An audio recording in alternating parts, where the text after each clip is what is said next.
And we're live! Hello, everybody. This is episode 46 of the Crafty Boys.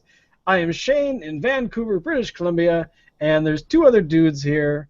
We don't know where the other guy is, but introduce yourselves, boys.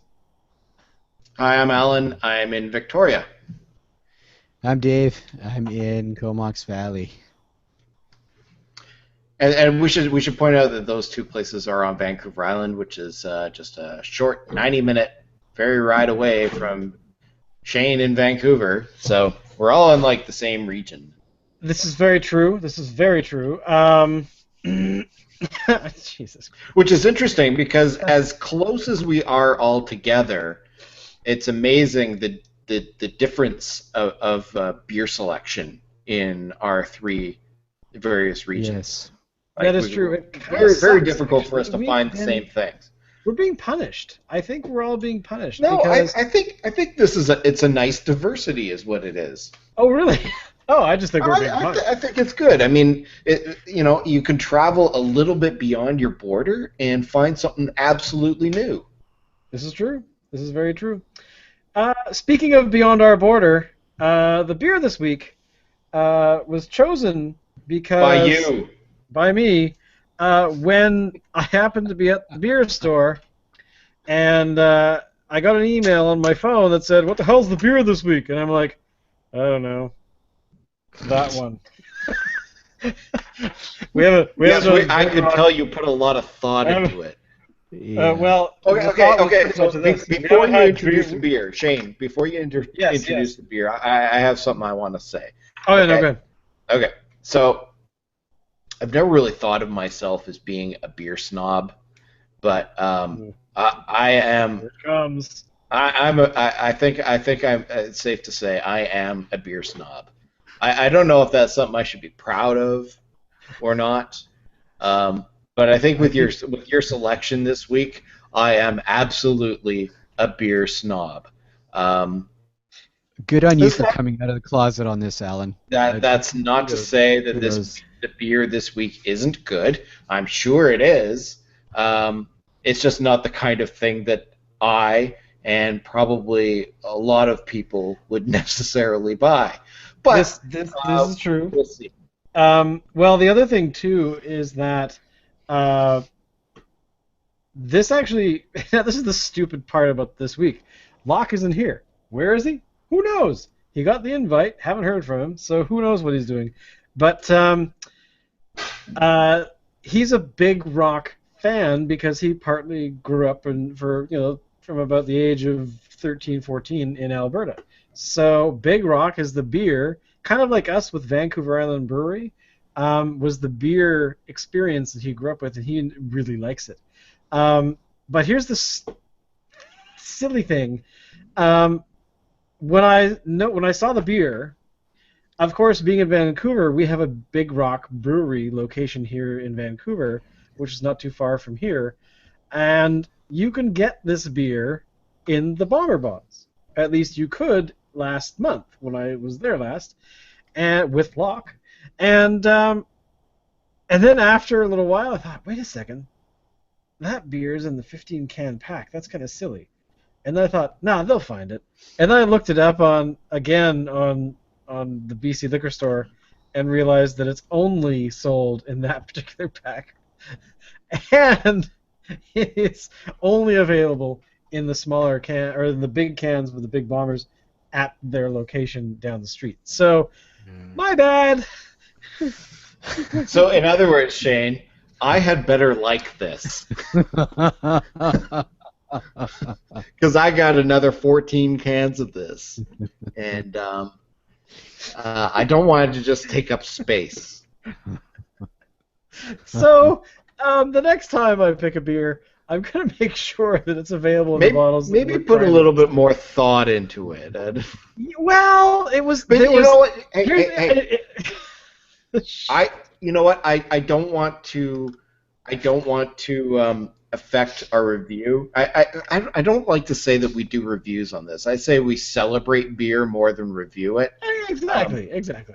But and I want to give this one its fair due. Okay. at first glance, the beer this week is from Big Rock, Alberta Genuine Draft, or AGD.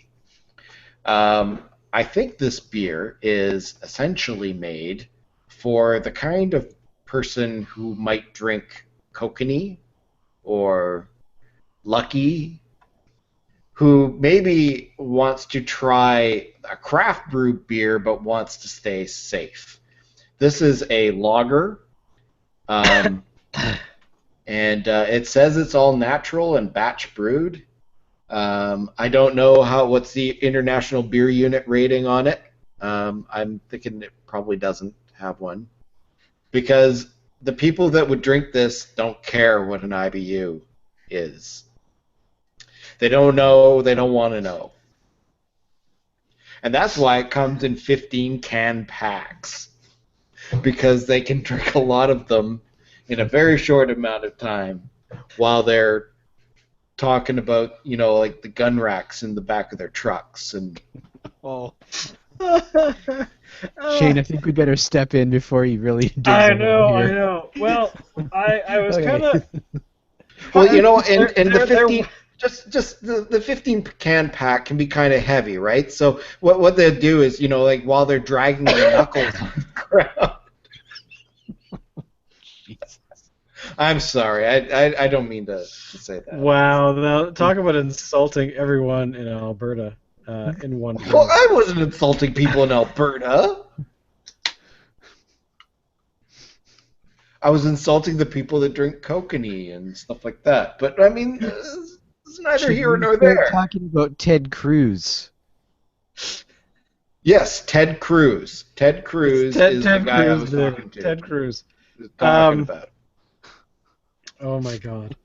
I totally forgotten what the hell I was talking about. Right, beer, Alberta, Big Rock. Okay. In I was trying to support Locke and the beer he grew up with. I was Did also he grow trying up with this particular beer, though? a lot of the different beers, but I was trying to pick the beer because I wanted to go. We've gone to the milk stouts lately. We've gone to sours a few weeks back. A lot of the holiday stuff, and the beer that we had, which was kind of our staple, was the Piper's Pale Ale from Vancouver Brewery, and that and their sort of their lager were kind of the ones, whatever their lager is called, which I can't remember at the moment, were kind of the beers that were the go-to ones. And so I'm trying to embrace Locke's heritage of beer. I mean, I don't know if I picked properly. He might have the same reaction, like, why are we drinking this crap? But to get used to sort of what Big Rock is doing, why not do sort of their basic beer first? Then, of course, I got sick, so drinking beer is not the biggest idea for me at the moment. But I will go get it and have a little bit. Because getting sick and drinking beer and being medicated is never a good idea. Let that be a lesson, kids. Add safety to our beer tags. So anyway, let's pour, boys. I'm gonna go get mine because mine's still. All right. Okay. So while you're getting yours, I'll pour mine. Okay. So it comes in cans. It comes in cans. Now, actually, I did see online that they had this really cool thing that was only available for a limited amount of time, but it actually had cans with like a pull top, like you would find in a pudding can. Yeah, this beer is actually called. It turns into like a glass or a cup. But this cool. But this particular one doesn't have that. It's just got regular old can tops. So okay, so I'm gonna open up mine. Now smell first. Pour, and then smell. I want to hear your review before I go get mine. Oh, okay. Dave, are you pouring? The smell is good. I've already poured. The smell is good. Okay, so the color and clarity is about what you'd expect from a lager. Very clear. You can see right through that. Yep. Um, let me smell. Looks Smells like the pretty devil's good. urine. I mean, there's a lot of these beers that are sort of in this category that I just, you know, I'm not going to say that I can't stomach them. It's just not my cup of tea. If there was no craft beer industry, I probably wouldn't be a beer drinker. I have a question. Is what I'm In saying. the genuine draft realm, have you guys seen those? I think they're aluminum bottles. Yes. Now, have you ever actually had anything out of one of those bottles? I'm kind No. of curious what those bottles are all Nope. about. Um, Marketing. Yeah. well, I think they sell them at places like bars and at sporting events, and it's more of a safety issue where they don't want to have to deal with broken glass. No, okay, that's a where good where point. there's That's a lots good of point. people around. So if somebody drops Fair one, enough. there's no danger of broken glass being everywhere. I think that's the whole idea behind those things. Okay. Um, for homebrewers, though, I've heard some homebrewers reusing them, and kind of an interesting way of bottling your homebrew. It's almost like canning, but not. All right, I'm gonna try this. All right, give it a whirl.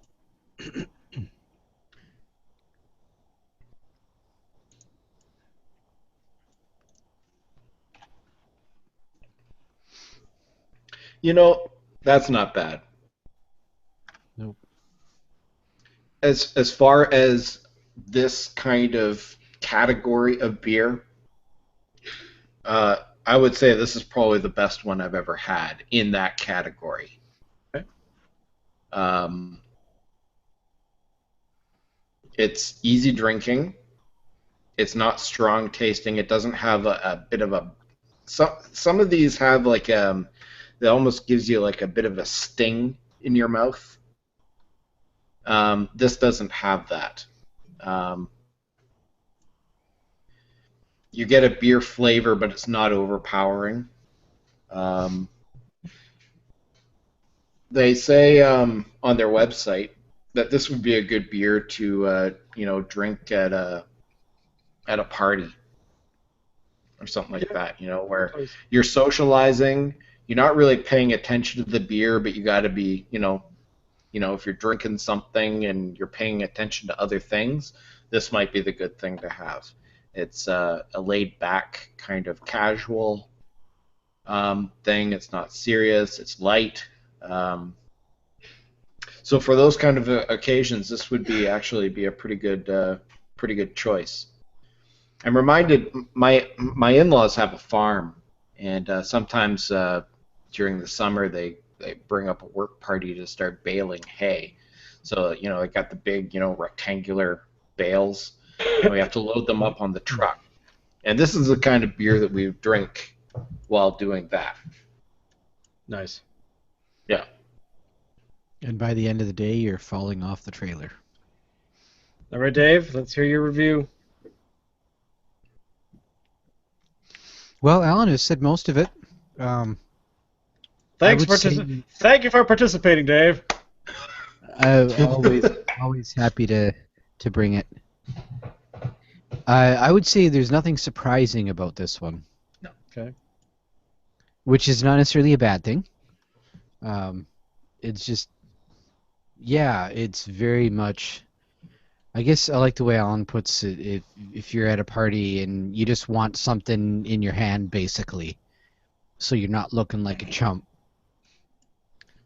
then this kind of beer isn't bad because it's you don't really have to pay attention to it. Okay. And So that actually can be a plus in some situations. I mean, yeah, if you compare it with something like, say, a Herminator, where after you have two or three, you're probably done for the night.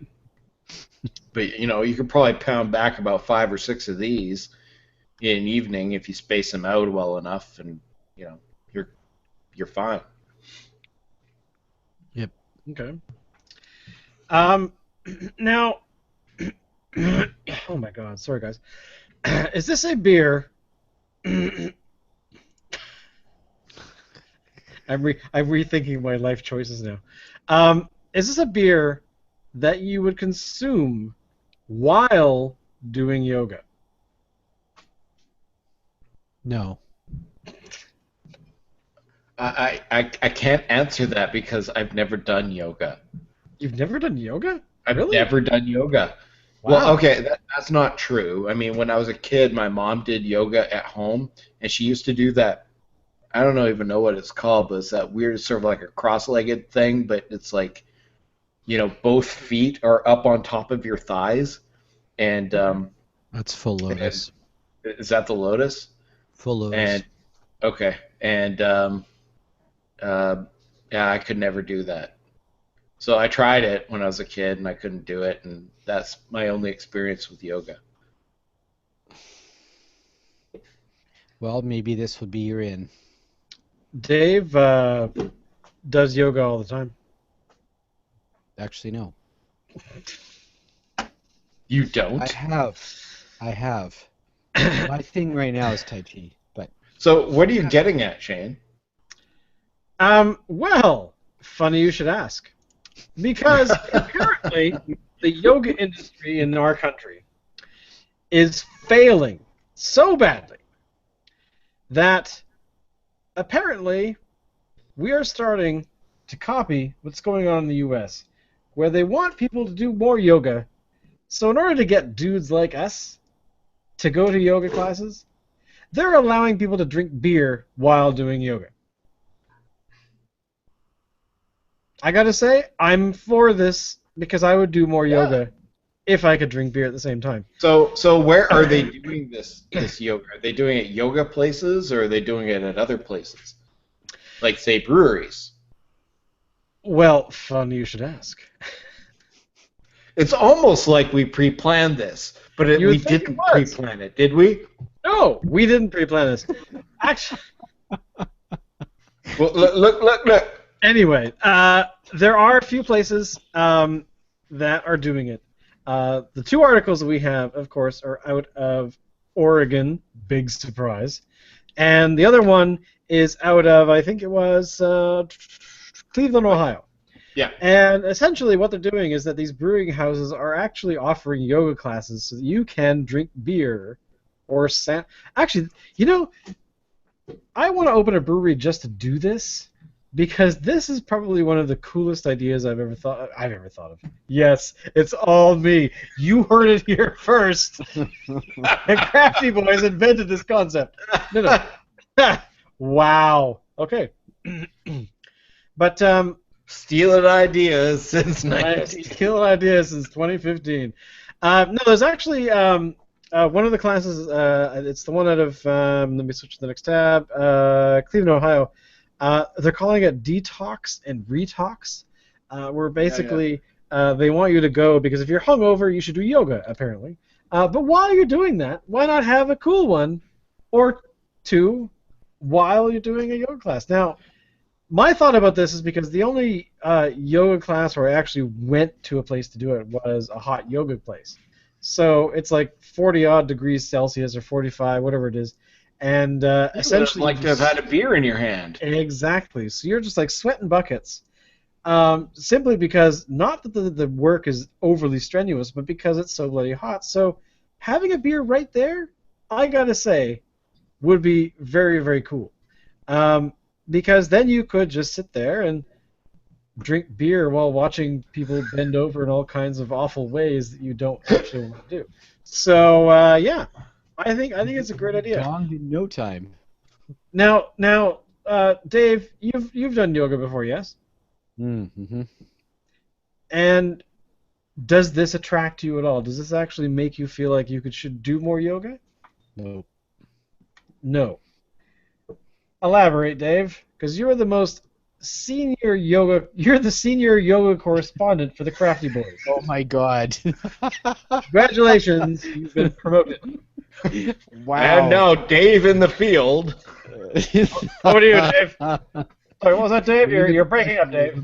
I think, we're not hearing you too clearly, Dave. Would you please speak up? By satellite. By satellite, Yeah, direct pretty from the much. Cowichan Valley, or Cowichan Valley. Actually, Wherever basically, Vancouver Island hell. Oh, oh.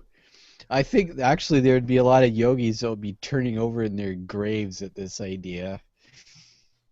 I mean, they're all about, kind of purifying your body, right? And this is the furthest fucking thing Well, you can get. if it gets more people involved, and I think that's the end goal is to get more people involved. Like, For let's sure. be frank, it's mostly women that do yoga, right? I mean, I know there are some men, but I would say it's probably 95% women. Is that incorrect? That is not incorrect. That is very much Right. on. So Yes. to get more men to do it, and actually, this is how it was described in one of the articles. Beer is the carrot that gets them through the door. Yeah. And they come and they do yoga for a little bit. It's not a strenuous session or anything like that. It's just a basic one, and then you have a beer at the end, and some of them apparently the breweries are offering a beer tour at the end, which is interesting. Hey, Lockhart has Sorry, I'm joined late. us. Holy cow, Locke has arrived. Hey, how's it going, man? We're just talking about how Beer yoga and yoga. beer is something that you might get behind, especially during a hot yoga session. That's like a cerveza kind of a thing. Like, we're talking pickled water. I wouldn't be drinking any like lambics. If you see what I mean. Yeah, I could totally see that. So to bring you up to speed, Locke, really quickly, we've been talking about how in the States and also one location in Toronto are offering breweries are offering yoga classes with a beer after the session. So there you go. It hasn't happened here yet, but I'm kind of curious when it will. I'm actually thinking it will probably come along fairly quickly, considering it was reported in the local paper here in Victoria Yeah. just yesterday or the day before. So I think it's going to be coming here fairly soon. I mean, somebody's going to catch on to it. I bet you it'll be Phillips. Okay, so They've always here's a got question for cycling you on their boys. Though, side. Why not where's the money on Alligator? Vancouver or Victoria first? Where would Ooh, you put your higher money? population Vancouver, but Victoria's more hippie. Yeah, see, that's the thing. I think it's a True. tough call. In Victoria, we've got more yoga places than we have Starbucks, and we have a lot of Starbucks. Yeah. Yeah, yeah. Oh. So, Locke, you'd be into this, especially in 40-degree heat at a hot yoga session? Yeah. Look, like I said, cerveza, not. I'm not looking for salty Scott when I'm in the middle of one of those. Like. Yeah. It would actually be a good time to have a Radler or something. No, Okay. no. I No? don't. No? I mean, look, you go ahead, you experiment away, but not while I'm within spitting distance because Ooh. I have to say rattlers. No, Are I we gonna have to have a throwdown or something? Or? I've had nothing but volatile experiences from rattlers. To be honest, I haven't had a Radler. I'm kind of turned off by the idea of low alcohol. It's like I may as well just go to Safeway and get no duels. But Mhm. yeah, It's not as good as a shandy. No. I'll drink a shandy, but a rattler, I don't know. Well, what about, pardon me, with, anything like I guess, actually, that cucumber one that we had a while back might actually be something that would be if you in a drink it big from a glass. glass. That I think I would actually enjoy that.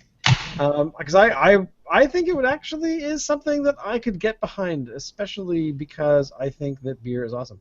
So, there you go. Hogarden. Oh, really? I could do Hogarden with yoga for sure. To bounce into Firm Yoga. Well, just a second before we go on to anything else, because Lockhart's a bit of a latecomer here. I see he has the beer of the week. Of course I do. And, actually, that's a good point. Locke, is this one of the beers that you grew up with in Calgary? See, okay, so back when I was living in Calgary, this was back in those bad old days in the 90s when nobody had to be as politically correct as they do now, because we all know the 90s was real. Anyway, so back then this product used to be called Beer. And the advertisement on TV for it had a Scotsman there going, "It's good and cheap, like me."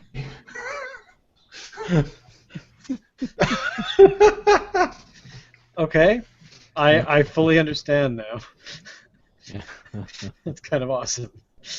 It kind of reminds me, like, they have a store here called, I guess, Liquor Plus, and they have their own house brand of beer. It's called A Buck of Beer, and it's just like a case of 24 beers, and it's $24. I think this is kind of like that equivalent. But you know what? For what, and I said this before, and I'll say this again for Locke's benefit. In this kind of segment of beer, it's actually pretty good. I don't know if this is something I would ever buy again, because it's just not my style. But if it is your style, if you're into a lager, I'm thinking of my father-in-law who drinks really crappy beer. He would probably really enjoy this, and might make him switch from the swill that he currently drinks. The last time I drank a whole case of AGD was when Martin Fulton Overkill recorded their first single. We had a case apiece in ice, and we just kept drinking until we got it.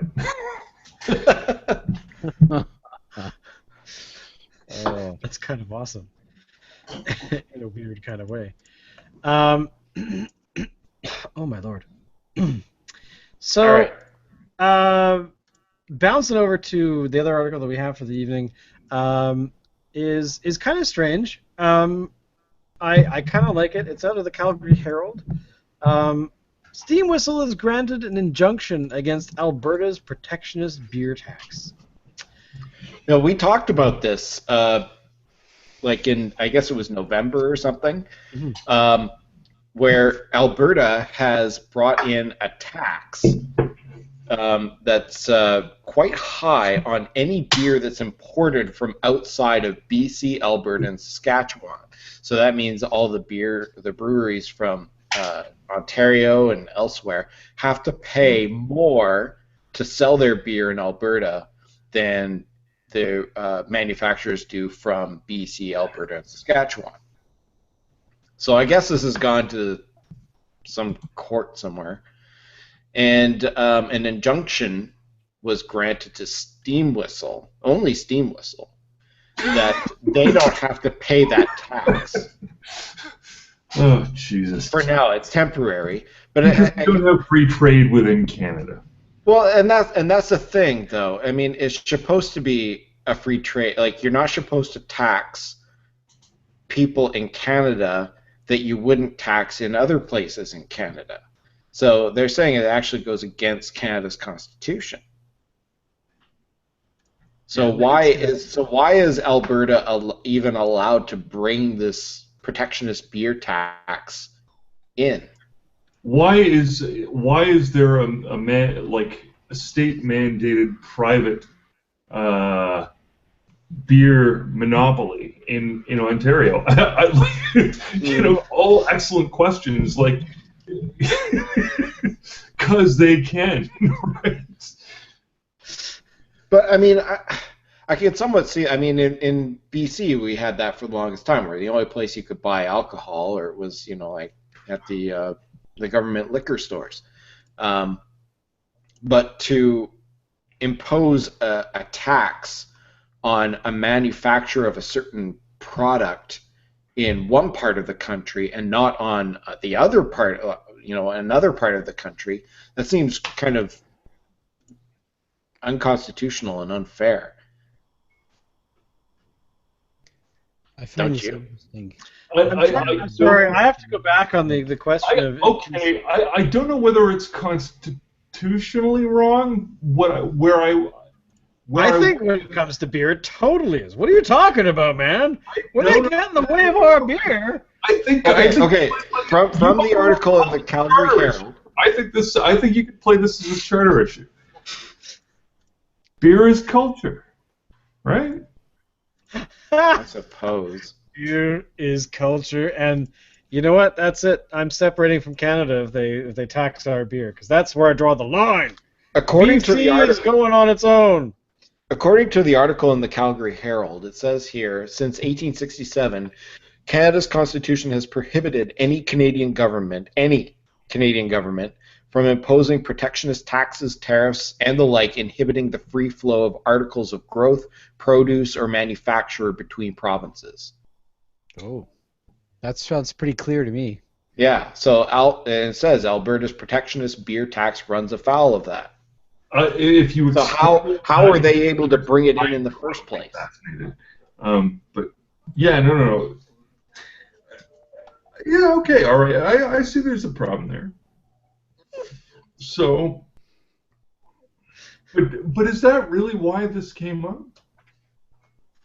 Well, it's a number of. I guess what I'm wondering is, does anybody in Alberta actually drink Steam Whistle? No, it's not just Steam Whistle though. I mean, Muskoka has decided that they're pulling out of the Western Canadian provinces because of that tax. So because of that tax, we here in BC are no longer going to receive Muskoka brewery products. And there's other places in Ontario that are going to do the same thing because of this tax. So wait. Why? Because we're all part of the West, or is this tax? I thought this was an Alberta tax. It's an Alberta tax, but we are BC, Alberta, and Saskatchewan are part of we're a lump market. That's it, right? We are part of the New West Partnership Trade Area. So anybody outside of that New West Partnership Trade Area has to pay this tax. So a lot of these places are now saying that they're not going to send their product to the New West Partnership Trade Area because Alberta has brought in this tax. Oh Lord. Yeah, and so they built it just for the New West provinces. Oh goody. And yeah, right. Oh boy. Yeah. Well, So, the one thing this is going on. Has anybody got any word to say about the Trans-Pacific Trade Partnership or whatever it is? Not recently. I haven't looked it up for a while. Now, of course, I have to. But the one thing I will actually point out, which I find very convenient at the same time, is that Alberta is doing this at the same time that the price of a barrel of oil is like heading to $20. Yeah. So at some level, it's kind of, They did this in October. yeah, but the barrel was already falling anyway, and the latest prediction I saw yesterday in the news was that it definitely will hit $20 because the OPEC countries refused to reduce production. So, and Iran and Saudi Arabia are opening up new wells or something to even basically they want to flood the market because they can. And I'm sure there's a billion other reasons that I don't quite understand. So yeah, it's interesting about how this is sort of going on. Why Steam Whistle? I mean, I guess if you think about it this way, the argument that Steam Whistle had in court was that a bunch of people would lose their jobs because a lot of these non-Alberta beer companies would be either reducing their presence or, as Muskoka did, leaving altogether. Because the whole idea, I guess, for the Alberta government is they actually want to diversify their economy by It's creating not a more. bad idea, is it? It's not a bad idea. So I don't know. So it's so I don't know. It's strange to me that they want to say we want to create more jobs by encouraging growth of our beer industry, but at the same time, I mean, if they push it far enough, a lot of I would say the bulk of foreign provinces or even other countries would probably just say, look, we're not interested. We'll sell next door. Look, And here's this. Saskatchewan's looking pretty good, and so is BC. Well, and here's the other thing is that really what makes that industry thrive isn't necessarily big incentives or big blocks to protectionist blocks to try to so-called protect your that doesn't protect your industry, that weakens it. Long run, that's all it does. Exactly. The really the best thing that they can do, the better view, is to get out of the way. Right? Yeah. Exactly, because when it comes to beer, I mean, there are services and industries that should be regulated because they are either necessities, power, water, but there's industries like beer. Aside from them not killing people with their product, that's really all they really should. If they make a crappy product, most people are not going to drink it. So yeah, I don't know. There's so much history about isolationism and protectionism that always goes wrong, and it's like you want to kind of do this in Vancouver. You're doing what? And pointed back east to be like, dudes, there's so much evidence that what you're doing doesn't work. So why are you even bothering? Tariffs do stuff on a very large scale, but at a provincial level with fighting against other provinces, especially, like, I don't know, it just makes no sense. And if that stupid video on the stupid Calgary Herald article plays one more time, I'm going to kill it. So, shush. Sorry, it just played again. So I don't know. I guess actually the big thing is, aside from Big Rock, what other beers out of Calgary Lock would you recommend that you think might get hurt by this kind of behavior? Or breweries, yeah. Well, ultimately the ones that are ultra local, they've got nothing to fear and nothing to gain and nothing to lose. They don't have skin in this game. Ultimately, their whole thing is being local, and that's their market. And the more they address it, the better. Then you've got your and this is where I think that the tragedy may show up if there is one. That's Wild Rose. Wild Rose do an awesome job. They make an excellent craft mid-range kind of beer, right? They're right up neck and neck with Big Rock after maybe starting late in the game, but ultimately delivering something that's exciting and ultimately kept Big Rock on their game and made Big Rock a better company as well, right? It's that sort of free market competition thing at work. Like, it's nice to see that once in a while. We talk so much about like the death of free market economy. Like, beer is one of the few exciting avenues where you still get to see that kind of tussle at work, people offering different products, trying different things, being experimental, being, involved in the game, right? And yeah, I gotta say, Wild Rose, unsung heroes. They have a few beers that will always sort of just have good memories attached to them. How long has Wild Rose been around? Oh, I don't know. Like, not as long as Big Rock. I think they showed up in sort of I'm going to say late 90s, but it could have been. I could be off by 5 years. I've never heard of them. Like, are any of their Well, products to available? give you an idea of why you've never heard of them, is to me, their wheat beer was really the critical piece. Built Fog beat Grasshopper hands down. It was foggy. It was Oh, sort of a little bit funky. I don't know what kind of yeast they were using. It wasn't. Nothing about it was just average run.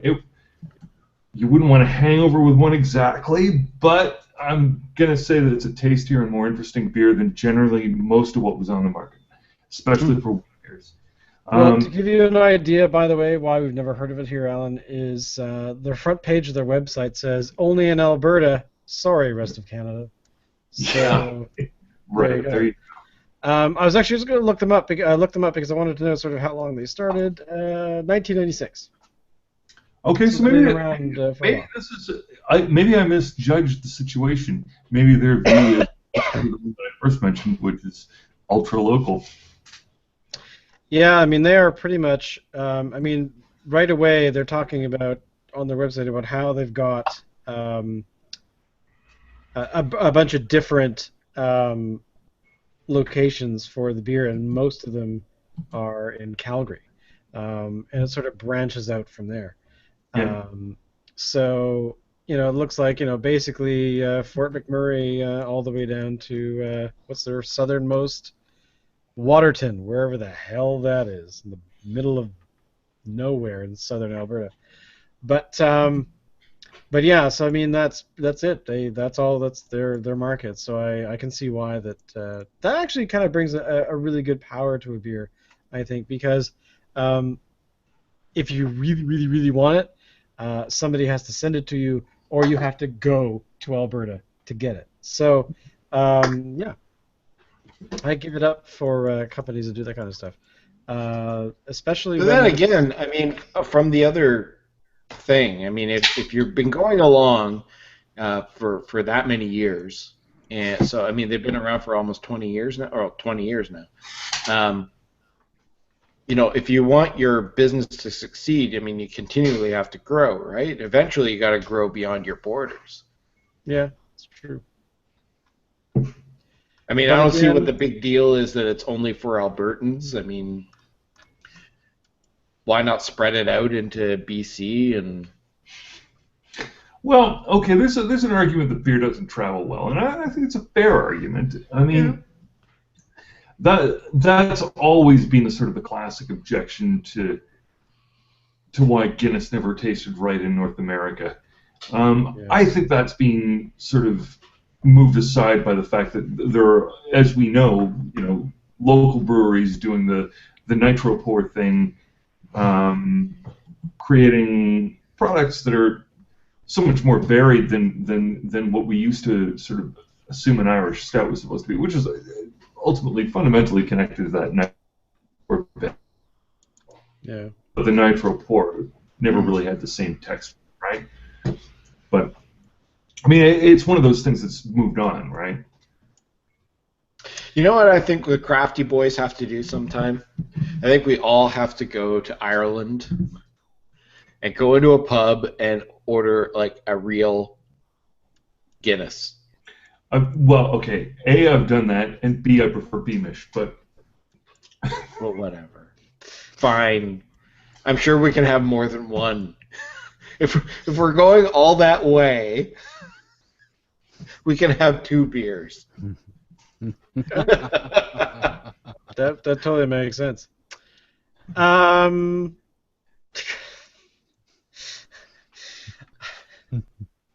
I totally want to. I want to start a brewery that only my entire market is my house. Like, I've done it. sorry, rest of Canada. It's called homebrew. Well, yeah, that too. But you want my beer, you got to come here, and set up like a tap right at the open the front door. Hi everyone. Yeah, hold on one second. So what did you want? Yeah, okay, thank you. Sell it just right out of the door. That'd be kind of funny. Although you could do that in a more unique way, where if you had a truck that you drove from around Canada, that you brewed Instead of in an the truck. ice cream truck, you had a beer truck, and it played the little sound, like the song and everything, and all the guys with the beer guts and everything, they come running out and they're begging their wives for money. Da, da, da, da, da, da, da, da, da, da. Get your beer here. Blah blah blah blah. Name of whatever the beer is. You know, actually, you Charge know what's like- really silly? Speaking of ice cream trucks, I learned this weird little fact that has nothing to do with beer. The kid that played, sorry, the actor, the man that played Ron Weasley in the Harry Potter films, and I just read this today. Apparently, what he does now is he does a few odd films, and because he made so much money doing the Harry Potter stuff, he doesn't really have to work for the rest of his life. But he bought an ice cream truck and gives away free ice cream to children. That's awesome. That is what apparently was one of his childhood dreams, was to own an ice cream truck, and then he could, and so now he gives away ice cream to children. That is so awesome. So that would be my dream, to become infinitely wealthy and then drive around on an ice cream truck and give away free beer. Because that would be kind of awesome anyway. Would the beer truck get out of my driveway? Questionable. Probably not. The mob would. Yeah, totally. The mob would come. would prevent you from leaving. Locke and I would be laying in the car park. So anyway, on that note, Alan, you were going to say something, and I totally interrupted you with a weird story about Ron Weasley. No, I don't think I was. No? All right, well, we basically, for this beer, we like it. We give it a thumbs up.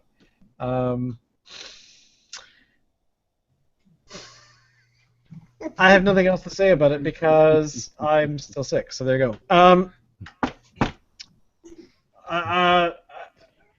I had one more thing to say, and I've totally lost it. It's boom. So anyway, thank you for everyone for watching. I'm glad Locke was able to show up. Thank you, Locke, for showing up. Also, Dave, you're awesome. We're sorry that we make fun of where you live constantly. We know you want to move, but sucks to be you, dude. And on leaving for this particular episode number 46, when people are looking for us online, of course you can go to our website at thecraftyboys.ca. See us on Twitter at thecraftyboys, and of course you also can see us on the Google Pluses and all that kind of other stuff. All of the links are somewhere. And Alan, if people want to look for you individually, where are they going to find you online? Well, they can go on Twitter at Alan F. Ward. But the best way to reach me is through the Crafty Boys. Cool. Dave, you're looking like you're half asleep, dude. Where people can find? Where can people find you, man? Also on Twitters. I am kind of a different name. You wouldn't find me if you looked me up as Dave, because that would be a challenge. So you would have to actually type in the Fool, which is the Phule. Very cool. And Locke, when people are looking for you, I think they'll find you where? I think on Twitter, maybe? Maybe on Twitter. I check it once in a while. Lockie Fulton on Twitter. Rock on. On that note, again, thank you everyone for listening, watching, whatever, and we'll see you all next week. Alan, take us out.